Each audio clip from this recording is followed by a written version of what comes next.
topics and opinions expressed in the following show are solely those of the host and their guests and not those of W4CY Radio, its employees, or affiliates. We make no recommendations or endorsements for radio show programs, services, or products mentioned on air or on our web. No liability, explicit or implied, shall be extended to W4CY Radio or its employees or affiliates. Any questions or comments should be directed to those show hosts. Thank you for choosing W4CY Radio.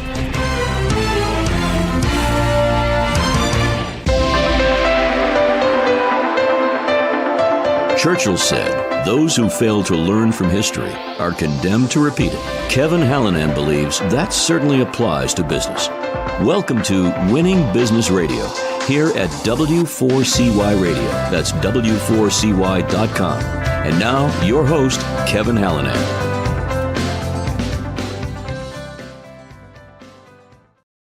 Happy Monday, everybody. Thanks for joining in again today. I am Kevin Hallinan, and welcome back to Winning Business TV and Radio on W4CY.com. We're streaming live on Talk4 TV, the number 4, Talk4TV.com.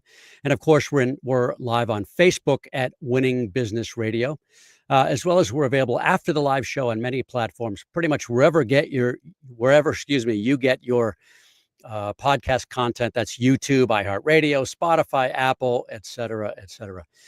The mission of this show, Winning Business Radio and TV, as regular viewers and listeners know, is to offer insights and advice to help people avoid the mistakes of others, right? To learn best practices. Those are the how-tos, the what-tos, the what-not-tos, and to be challenged and hopefully to be inspired by the successes of others. Who are those others? They're consultants, coaches, advisors, authors, founders and owners, entrepreneurs, people with expertise. But virtually every successful person I've ever had a chance to talk to has had some form of failure in their lives and careers. So while we all have to get our knees skinned once in a while, I like to say I'm driven to keep those scrapes from needing major surgery. Let's endeavor to learn from history so we don't repeat it. I've spent the better part of my career equipping businesses to grow, and that's from solopreneurs to meet small and medium-sized businesses all the way up to the Fortune 50.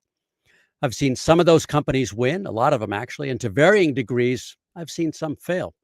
I've had the opportunity to rub elbows with some of the highest performing people around and with some who probably should have found other professions. And my own businesses over the years, I've had lots of success, but some failures too. I like to think I've learned a lot from those experiences. So yeah, you're going to hear from me, but mostly I want you to hear from our guests. Those experts, consultants, coaches, advisors, authors, founders and owners and entrepreneurs. And today is no exception. Today, my guest is Martin Lachance. He's founder and CEO of Citara Systems. Here's his bio. Martin Lachance is the founder and CEO of Citara Systems, a Massachusetts-based IT services firm that's been keeping businesses running fast, secure, and frustration-free since 2001. With more than 2 decades in the industry, Martin has led Citara to a 97% client retention rate by doing what most IT firms can't, and that's cutting client IT issues, by 70% and answering help desk tickets, this is almost unheard of, in about 3 minutes flat. But Martin's story starts long before Citara. Born in Canada, he's such a nice guy. He moved to the U.S. at age 9, eventually earning degrees in accounting and finance from Northeastern University. He got hooked on computers in the early 90s when the Mosaic browser brought the internet to life, and his first tech job at Delphi Internet in 1994 gave him a front row seat to the dawn of the online age. From there, he helped lead engineering at Toast Technologies before striking out on his own to build a different kind of IT company, one focused on real outcomes, not excuses. Outside of work, Martin's a husband and proud dad of 4 kids, and he's happiest when he's fly fishing, golfing, or flying RC helicopters, not an easy thing to do, usually after finding a great spot for dinner with his family. Martin, welcome to Winning Business Radio. So glad to have you. Thank you very much, Kevin. That's a great introduction. Appreciate that. And we'll get to this so people understand. I used the first one, not the Lucy one, because I thought it just had a little bit more richness to it. And we'll get to Lucy in a little while. People will learn about Lucy. So let's start close to home. Tell us about your family. My family. Let's see. I have the pleasure of having 2 children in college, the third one coming next year. Pleasure, yeah. So yes. And so my son is in Maine. My daughter is in South Carolina. Mhm. They are loving it. And then I have, two more on the way. Family's great. Yeah, can't say enough good things. What are the older two studying? So my son is in the psychology field. My daughter will be a nurse. Oh, very good. Very good. Huge My, shortage of nurses, and right? my third one has decided on radiology. Oh, wow. Right. Fourth one, not yet? So as I get older and Yeah, things fall apart, that's right. I have go-tos. That's why I'm glad one of my daughters got an athletic training degree. Hey, I just pulled something. Tell us about your much, I'm sure, better half. Yes, my wife of 24 years. Wonderful, wonderful mother, and she is also hard at work. Been together for a long time, and she enjoys working out as I do. She Nice. actually competes, and so Wow. she's very serious and very driven. Talk about her competition. Is it CrossFit or something like that? Yeah, it's a let's see what there's so many different Mm, categories, and I can't think of it at the moment, but it's not the bodybuilding. okay. Uh, it's fitness. Fitness related for sure. Wow. So you can't go to you can't let it slide if she's doing that, right? It's not that would be wrong. All And right. honestly, if I didn't go to the gym, it would be a struggle every day. Yeah, I get that too. I get that too. All right. So you were born in Canada, whereabouts? Sherbrooke, Quebec. Yes, and I always thought, oh, the whole world, the whole country speaks French. No, no, just one province really, and that's where I lived. And Mm, so that's between kind of Montreal and Quebec, and moved when I was 9. Did not speak a word of English, really? Yeah. so thrown right into school. So if you're surrounded by another language, you learn very quickly. I I didn't plan on asking you that, but what was that like? Um, Total immersion for sure. yeah, I remember very little. Mm. Certainly remember lots of kids making fun of me, right? Because kids are kids And you had an uh, accent. in any language. Yeah, yeah. Yeah. But you learn very, very quickly. Mm. I hope you still keep up the fluent French. I We were forced to speak French at home, so I have Mm, 2 siblings, and so at home we were forced to speak French to retain as much as possible. mm.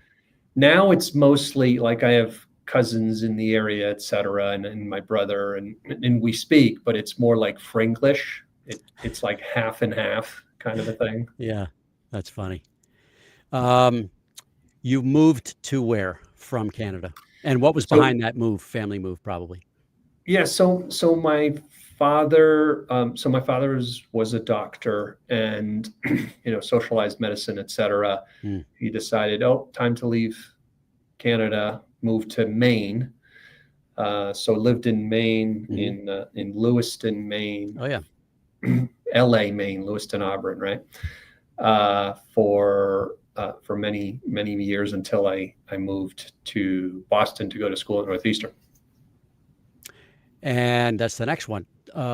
What were your early interests? And I noticed that your degrees are accounting and finance. Uh, how did you get into that? I, you know, Got to you're pick 18 something? years old and Yeah. somebody says, "What do you want to be?" And my concept was I knew I Yeah. wanted to be a business owner. Mm, And I didn't really understand what that meant, of course. Boy, have I learned that the hard way. So I thought accounting and finance. And that's not really what you need. You can have people that help you with those parts. You need sales and marketing mhm. and market analysis and entrepreneurship. That's really what you need. So I went into it the wrong way, but the intent was to, to run a business. No idea what. How did you get that bug? That's early to have that bug. I really have no idea. Hmm. I couldn't tell you. I just decided, that's what I want to do. That's cool. Why? Because I didn't have anything. I couldn't say, I want to be a doctor or a lawyer. And my father was dead set against us going in the medical field. Why was that? Just became highly regulated, and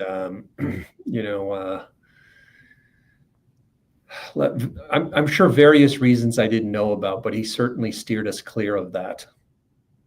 And I noticed you took a little geology too. Yeah, which was actually my favorite. I took some, believe it or not. You did? I did. Electives. We did some really cool field trips to Western Mass to see the strata of the Earth. It was pretty cool. That was the most fun of all the classes I was taking at school. But I wanted to get the most out of every class. So, this was it. But clearly accounting was not my world. So the question then is, how do you go from accounting to the IT world? Your first job after college a professional job, was as a help desk technician, where you have to know a lot.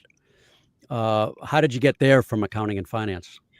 Well, so I was I was in accounting. I was in cost accounting. To me, the worst possible kind of accounting. And I did not understand it. But fresh out of school, I worked at a company up in Nashua, New Hampshire. And they had this system called total quality management, as I recall, where as problems arise within the organization, they develop teams from all different departments, and those teams work to solve different problems. So I was actually put on a team to resolve some problems that were related to IT, and the director of IT happened to be in this group. And I just got the bug. I was fascinated by the things that they were doing in IT, and he noticed that.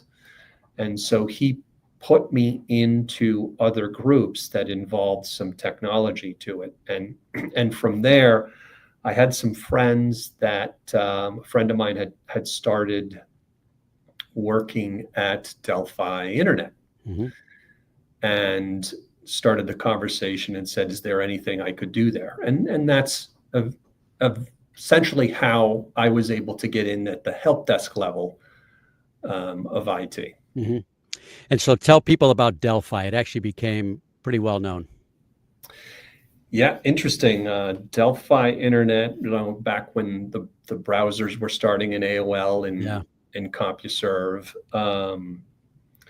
and Delphi, did a joint venture with MCI back when MCI was around, and we had a tremendous budget. We could pretty much do anything. I was one person in IT for this group, and we developed. I did not, I was in internal support, but they developed a platform like the AOL of, that you saw for a very long time. Yeah. And they competed to be online, and we got to do things like we were the first host for Major League Baseball. It was a wild ride. That's pretty cool. All right, just noticed the time. We're going to take our first commercial break. We'll be right back in about a minute or so with Martin Lachance. Bestien Wealth Management is family-owned for 2 generations. They take pride in thoughtful financial planning and wealth management with a family feel for your closely held family business. Bestien Wealth Management focuses on deep planning, integrating your business planning with personal. They will help put your money to work and your mind at ease. Go to BestienWealthManagement.com for more information. Advisory services offered through Commonwealth Financial Network, a registered investment advisor. Join the Bestien family and let our family advise your family. That's BestienWealthManagement.com for your complimentary initial consultation. We're back. That was quick. So key takeaways from that first job. There's a lot going on, a lot of growth, a lot of innovation, a lot of new things, which we take for granted today. But what did you learn? What were your key takeaways from that position or positions? Oh, man. I know it's a big one. Wow. Key takeaways. So, well, there was the joint venture fell apart, and MCI actually backed out. So half the company was taken out, and I was left in the IT department by myself. So I was bootstrapped into learning a lot of things in IT, and that's at the time when there was no school for IT infrastructure. It was programming back then. So I had to lean on peers and any resource I could find to help me along the way. So I learned early on that a lot of success actually comes from the people that you know and who you surround yourself with. Yeah, that's good. That's a good one. All right. Then about 3+ years later, you moved to Toast Technologies, another company that become pretty well known. What went into your decision to take that position, and how did you get it? So, we Delphi had an integrator back then. There were no managed service providers as there are today. So an integrator, and we had a relationship with them for product and some service, et cetera. And they actually approached me to run the integration business. So I could not pass that up. That was a fantastic opportunity. And as Delphi Internet was being sold to Line One across the pond, I said, "Oh, I need to jump on that." So I went over to Toast to head up the IT project division, integration division, which was doing work for clients, projects and integration work for clients around technology. What were some of the early things you worked on? Oh boy. Some things that people probably won't know here. Yeah. Citrix was a big thing. Cisco back then was tremendous. We did, a lot of Cisco integration work. VMware, not VMware, NetWare. Oh, okay. Okay. We did a lot of operating systems build outs, a lot of custom project stuff. A lot of learning again, right? It does not stop in this field. Yeah, I bet. I always made fun of my dad, because he was dermatologist. He had to study 52 hours a year to maintain his license. And I said, I'm not going to pick a field where I have to keep studying. And then I picked this, which is 52 hours a month. That's a riot. Yeah, just to keep up, right? All right. So then in 2001, you decided you'd start a company. So take us back through that thought process and decision making. What motivated you to do that? I know you told us you wanted to, be a business owner when you were younger, but go ahead. Well, I was still young, still learning a lot. Sure. But 9/11 happened. And when 9/11 happened, lots of businesses struggled, and this was no different. So the market dried up, and the company was struggling. So the company shut down, and the client, not the entire client base, but some of the client base asked what I would be doing. And I did not know. And they said, "We will do whatever you do." And I said, "That's not an awful way to start a business." No, not at all. So I started with a ready client base, and never looked back. And there was no non-compete. Right? Nobody to compete with. Yeah, that's a great situation. Is there a story or meaning behind Citara? You have to be a client to find out. Oh, man, okay. That's a challenge, that's a challenge. When you started, who did you how many people did you employ or if anybody? Was it just you at first? That was just me. Yeah. And then there were two of us, and Mhm. yep, and that was it. How many today?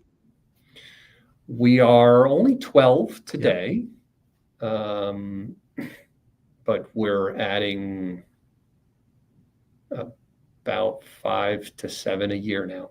Wow, and that's mostly technical people, I would imagine. Yes, and for us, we grow largely by tech, not by labor. Bringing in new skill sets or the ones you need. Is that what you mean? Leveraging technology, automation, Mm, AI, certainly mm, now, yep. which keeps your head count lower. Mhm. You can do more with a good tool set, a good process, and some good folks. All right, we're gonna get into AI in a little bit, but first, Mhm. tell the audience what work you do. So, I think there are a number of people that would understand, managed IT, but there are people that may not also, and I believe that. So, talk about the work that you do and also maybe your ideal client. So I think the easiest way to describe the work that we do for non-technology folks or for business owners is Right. we are the IT department for your business. So there are certainly lots of businesses out there that are too small to have their own IT folks on staff. Mm, And then there are larger companies that have some IT folks on staff, but there's too much technology. Just cybersecurity alone is you can't handle all of that by yourself, even if you have staff. So that's where we come in.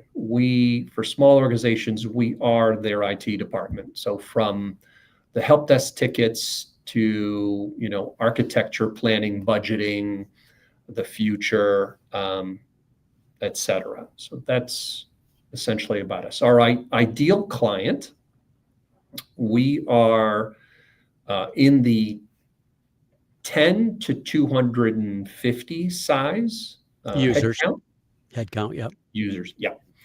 Um, and we handle that size. We are primarily in the 50 to 150 space. And geography doesn't matter, I imagine. Not anymore. Yeah.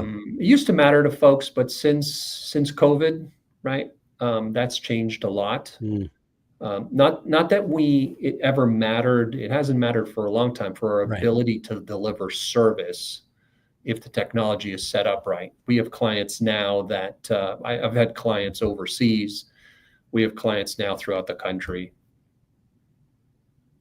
So it's probably more of a change for them to not see someone on site than for you. Yes. Yeah. Yes. How would you define IT consulting different from managed IT? That's more planning. So we do consulting, right, as part of what we do, but the managed services are day in, day out. Our technology is set up in your environment. We're monitoring, we're helping with all the day-to-day items.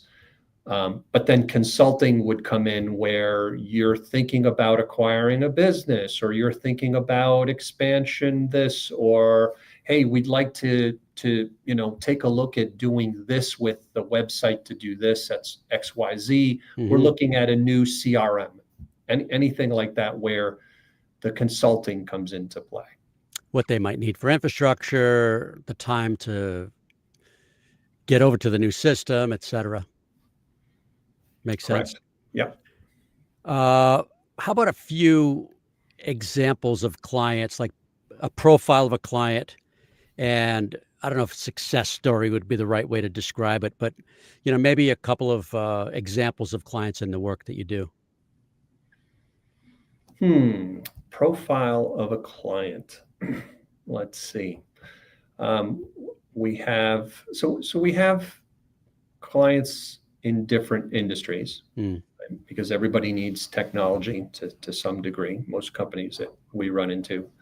But then we also have some verticals. So we have the construction space, for example, where we have, I'll give you an example. We have a client, 70, 80 users in the construction space doing, remodeling and build out large projects,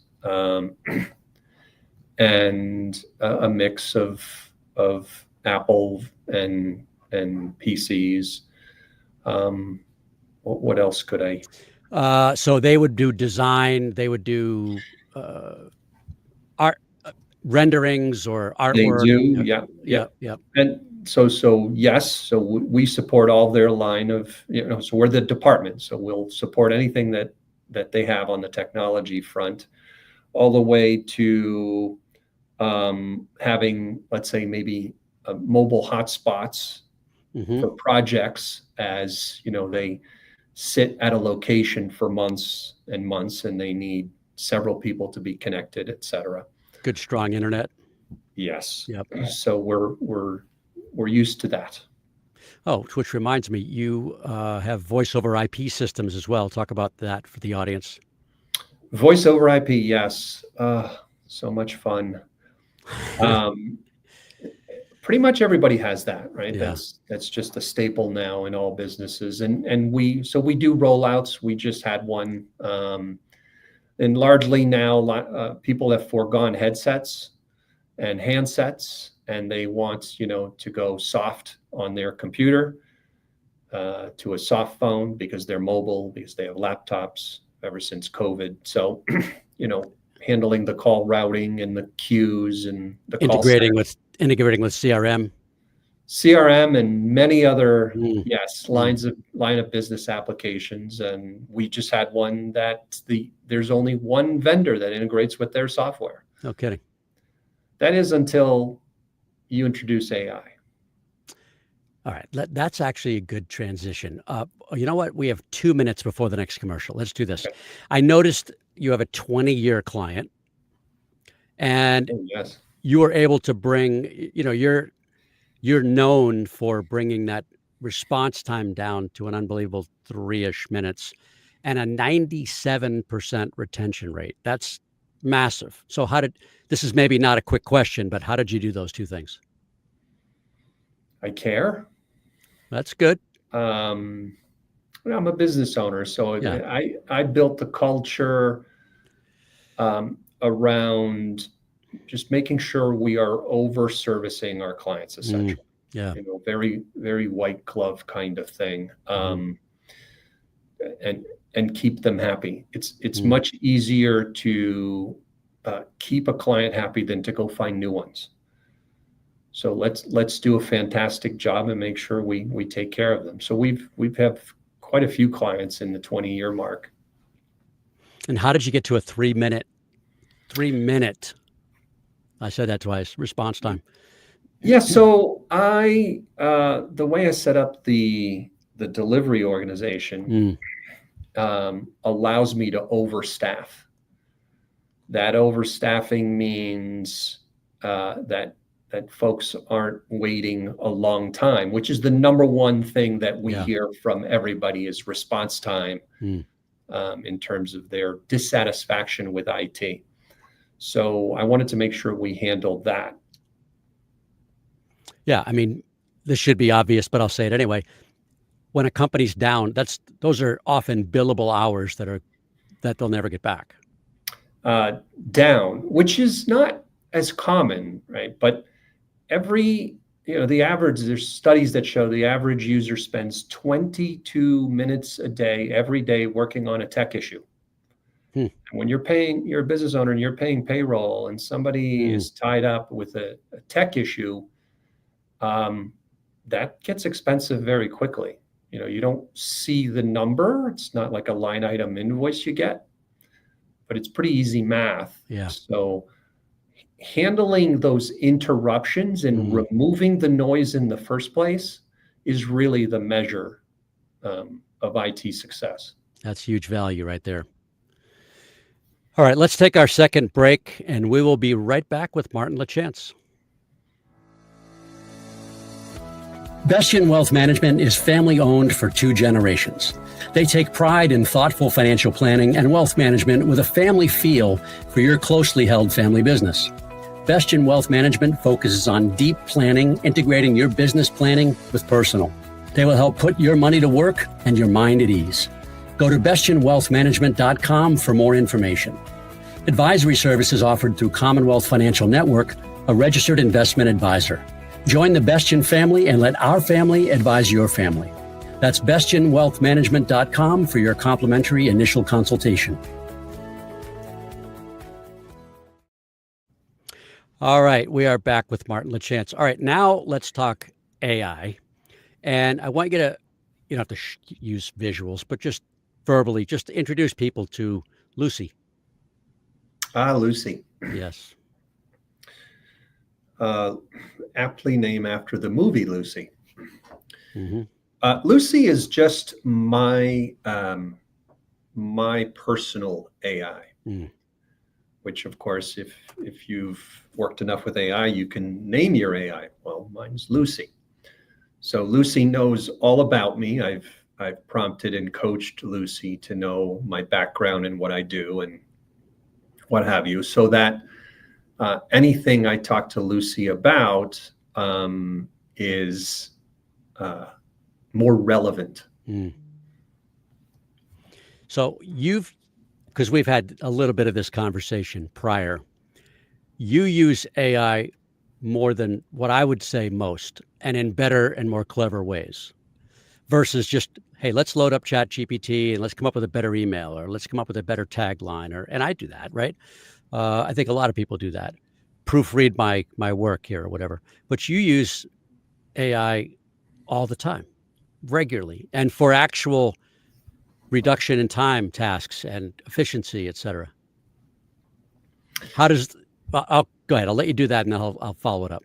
It's funny. I was trying to teach my kids too, to leverage AI as much as possible. And I have a conversation with my daughter in college, and she calls me and asks me a question, and I'm like, well, did you ask GPT?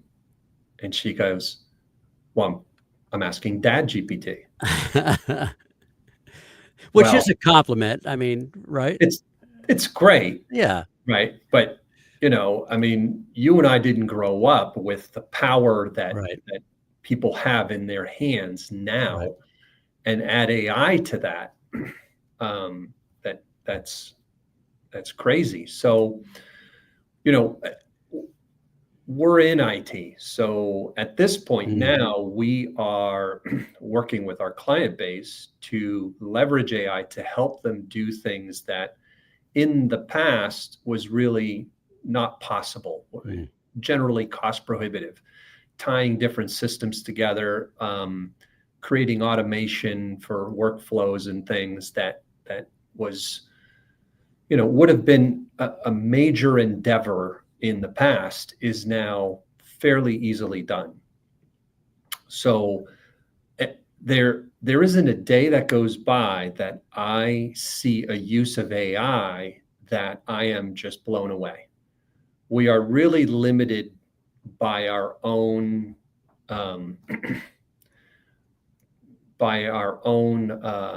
view of the world, so to speak. I work with one of my guys here.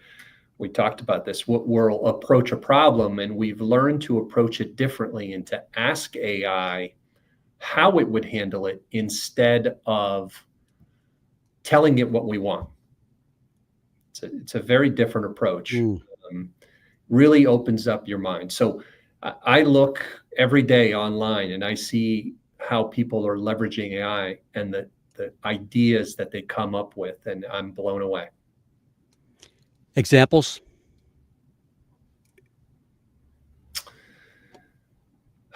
Wow. Oh my God. You know I was going to do that, right? Yeah, I know. I really didn't. Wow. Or provide examples of what you've done that are not just, again, emails or a marketing one pager or. Yeah. So I guess I have one now Mm. where we have a client that approaches us and says to us that they've had to switch from QuickBooks Desktop to QuickBooks Online, Hmm. and they were forced to do that by the parent company. And now they have an additional 40 hours plus a month of labor to reconcile 1,000 line items of credit card transactions that used to go automatically in the system, categorized appropriately in accounts. And now that is gone. And so we are leveraging AI to automate the pull, the sort, and the push back into the accounts. And we can do that fairly easily and quickly and save them 40 hours a month. So it creates a workflow. How do you like turn that workflow on, or will it always be on? Uh, it's really a decision. You can Mm. have it so it's always on, or you can have it so it's controlled. That's something you learn about AI is it's like, should AI answer all of my emails for me automatically without me seeing anything? Probably not a good idea, Right, right. right? But could you have AI draft responses to have you review them, and then you review them instead of having to draft them and adjust them? That would be a better move. That's a big time save. Certainly can be. So let's see, I was going to say, and also you could filter out emails you don't care about. That takes a little time to teach your particular AI who those are, right? Yeah, there's a lot of prompting and coaching that goes into this. For somebody new, they probably don't know the word prompt. Yes, the word. I'm sure Yeah, yeah, you know the word prompt, I do. right? So if you've used AI, that's one of the first things you learn is how to guide the AI into to really hone in and be more specific, so Mm. that what comes back in a response is more relevant. So it's being clear of your ask, right? Yes. I was playing with a one pager. Somebody from Provisors in Chicago sent me her one pager, and I liked the format. And I've got a boring one, and I have thought I should probably update that. So I scanned her one pager, including the graphics. Right, I just scanned it right in there as a PDF, and I asked, this was just Chat GPT. I said, create a one pager for me, and it's my instance of ChatGPT, so it's starting to get to know me over time. And I also said, and use what was the phrase I used? Filter it through the lens of a Sandler trainer. And Yes. it really did a nice job because I said Sandler Yes. trainer. Yeah, you told it essentially it's an expert in Mm, a mm. field, right? And that thing goes out. It finds, I mean, I could ask now Sandler related questions, and it does a really good job because it's Nice. gone out many times and found those resources and can speak the Sandler quote language, Right. right? Use terminologies, etc.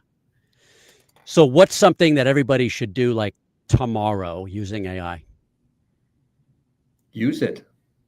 Put it on your phone. Mm, Um, I have conversational AI while I drive around in the car, hmm and of course I'll be driving around and I'll see something and I'll go, hey, tell me about this. Yeah, yeah.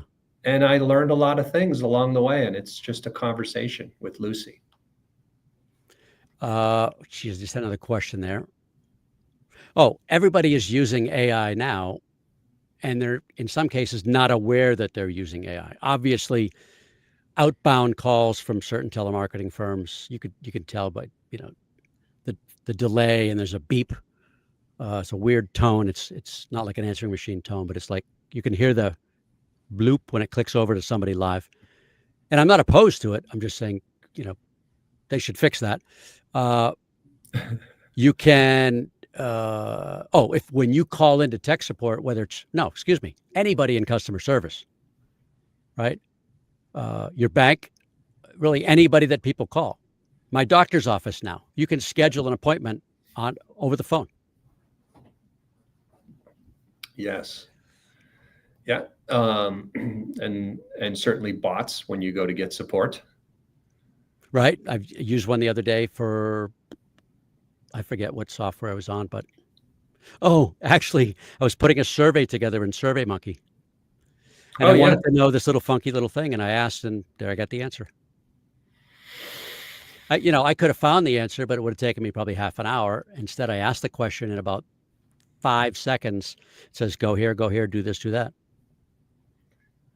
Yes, absolutely. Saves, it's a tremendous time saver for us.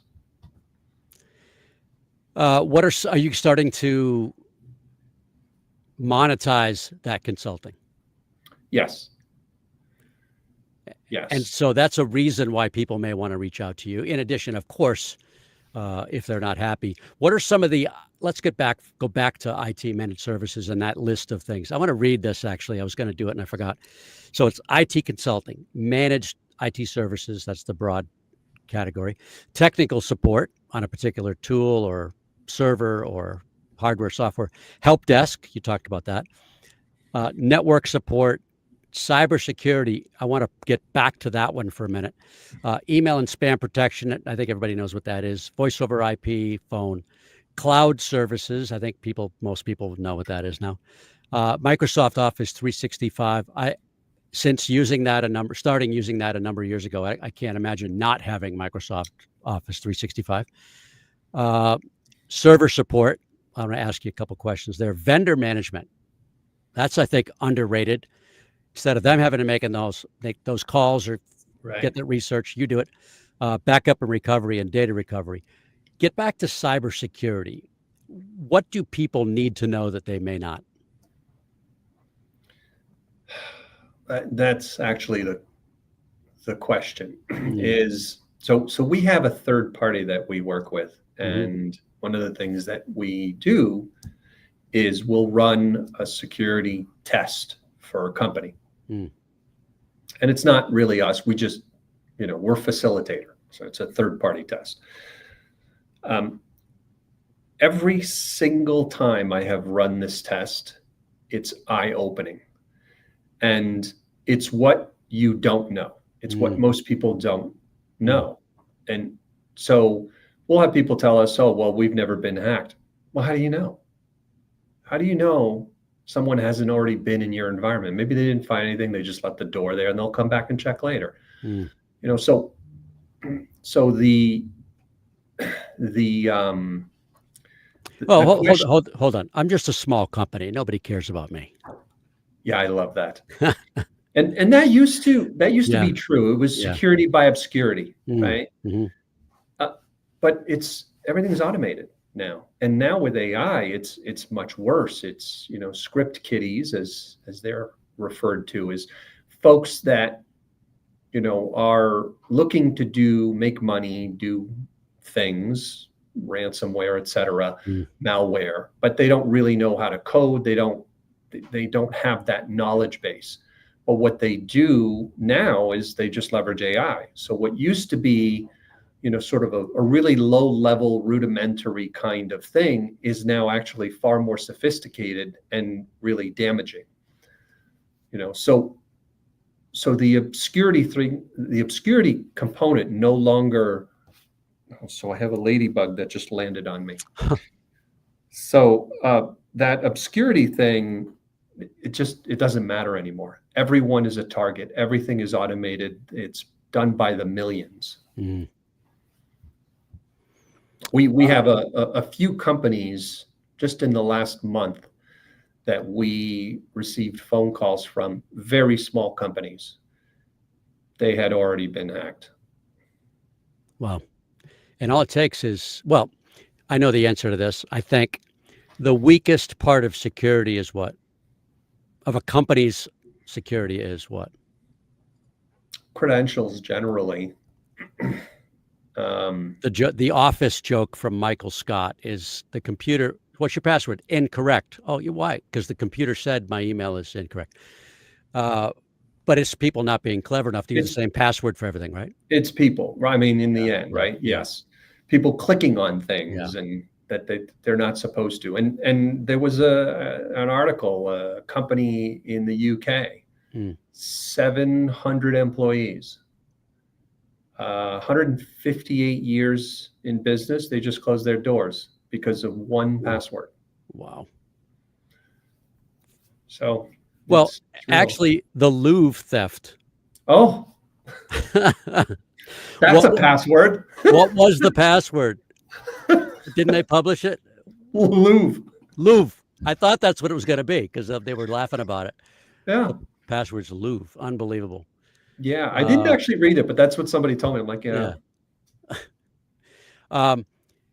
I had a client for a while where I had an email address for that client so I could use drawing a blank. Instant messaging and scheduling appointments with each other was much easier if I had an internal address. So I had to go through their IT training, and they would send out, you didn't know this, but they would send out little test emails to see who would click on it every once in a while. So I kind of learned just so I wouldn't get embarrassed not to click on stuff, That's part of what we do. Yeah. The current statistic is 19.8% of folks click on things, employees click on things they should not. Wow. It's that to me seems, well, now I couldn't have said that a few years ago, but that seems basic, but still happens. Oh, and it's only going to get worse just because the AI sophistication now is there's no misspellings. There's no, it looks legit. It's that much harder to discern from real. All right. Final question here. This is an easy one. And we've talked about this a little bit, but who in the viewing and listening audiences should reach out to you? Now be specific, and why should they do that? It gives you a couple of categories, right?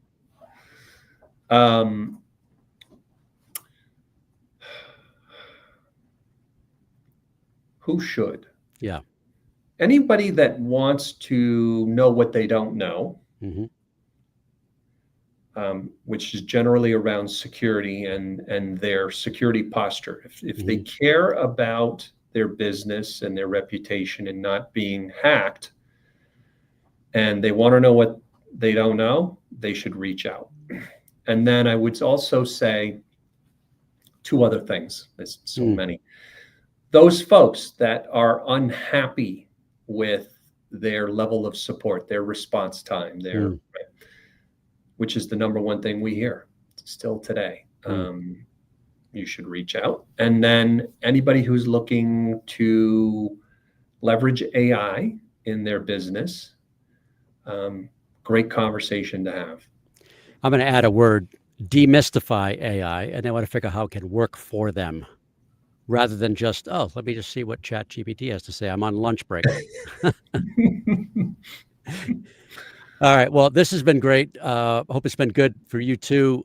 Thank you for being here. I know you're really busy. I appreciate you taking the time for me and for the audience. Well, thank you, Kevin. Really appreciate being on here. Thanks for thinking of me. My pleasure. My pleasure.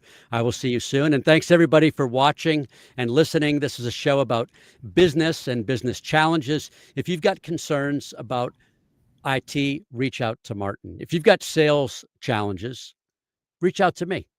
I don't know if I can help you or not, but you can find me at Kevin@Winning Business Radio. We'll have a brief conversation and we'll figure out if there's some way I can help you. We are Winning Incorporated. We're part of Sandler Training, and we develop sales teams into high achievers. That could be a very small team or a large team. And we develop sales leaders, managers, directors, VPs, into true coaches and mentors. Listen, we're not right for everybody, but maybe we should have a conversation. Thank you, as always, to producer and engineer Juan. Thank you, Juan, for another job well done. Be sure to join us next week, Monday, November 17th. We'll do it all again. Until then, this is Kevin Hallinan. You've been listening to Winning Business Radio with your host, Kevin Hallinan. If you missed any part of this episode, the podcast is available on Talk4 Podcasting and iHeartRadio. For more information and questions, go to winningbusinessradio.com or check us out on social media. Tune in again next week and every Monday at 4 p.m. Eastern Time to listen live to Winning Business Radio on W4CY Radio, W4CY.com. Until then, let's succeed where others have failed and win in business with Kevin Hallinan and Winning Business Radio.